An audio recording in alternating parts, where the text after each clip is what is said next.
after your IQ, after your EQ, what matters is your SQ.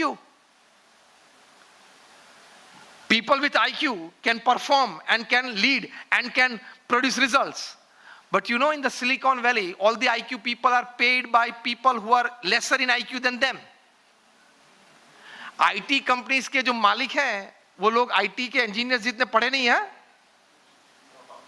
Because the man of them are dropouts, like Bill Gates himself. So like, they have high EQ, emotional intelligence. That is, they know the feelings, the inside of the other person, they know the inside of themselves as well, and how well to correct. So when Dr. G.S. Sainani, one of the leading cardiologists in Mumbai, he came to our Swaminarayan Akshardham in Gandhinagar and met Pramukh Swami Maharaj. He saw Pramukh Swami Maharaj meeting people and said that, Swamiji, we physicians, we have 6 senses. जीव प्राणी मात्रा को 5 sense होती है, शब्द स्पर्श रूप रस और गंध. We have 6 senses, but even my 6th sense as physician could pick up the inner self of a person while meeting. But even my 6th sense could not pick up the love, the compassion, the pity with which Pramukh Swami Maharaj meets people. So EQ scores over IQ. Emotional intelligence. But SQ, spiritual quotient, scores over IQ and EQ both. Spiritual quotient in this book, Spiritual Intelligence, the Ultimate Intelligence, they list out 8 qualities. I'm not going into details of it. My time is almost over. Just I list it out, the 8 qualities. First is flexibility. This is the positivity that you need during times of adversity.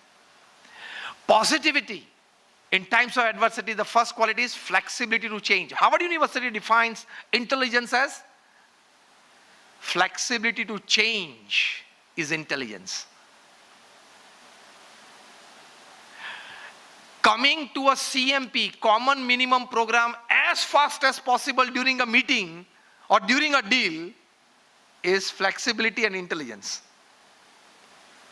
Coming to a CMP as fast as possible during a meeting across the table. Flexibility to change. First is flexibility. Second is self-awareness. What I'm doing, what I'm talking, what I'm looking at, how am I expressing myself, what can be the repercussions of what I say, what I do, how I can engage myself with this group, with this person, with this organization.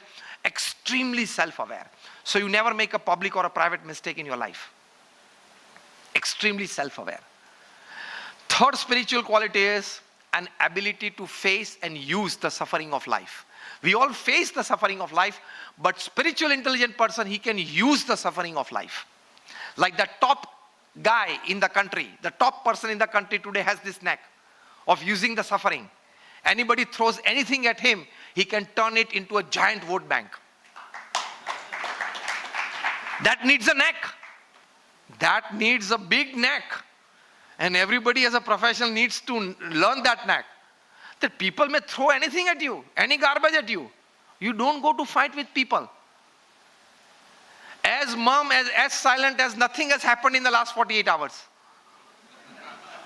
He is mum and silent as nothing has happened.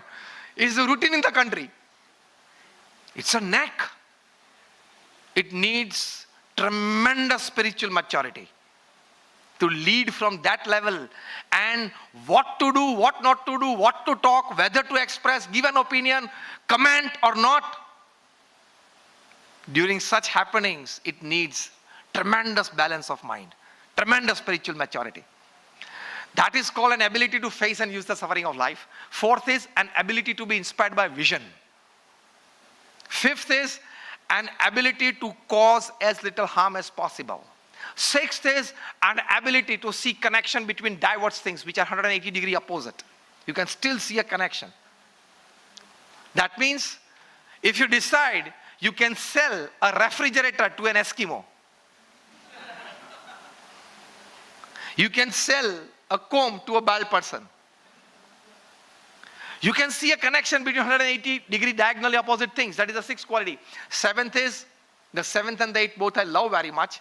The seventh is an ability to probe and ask fundamental questions.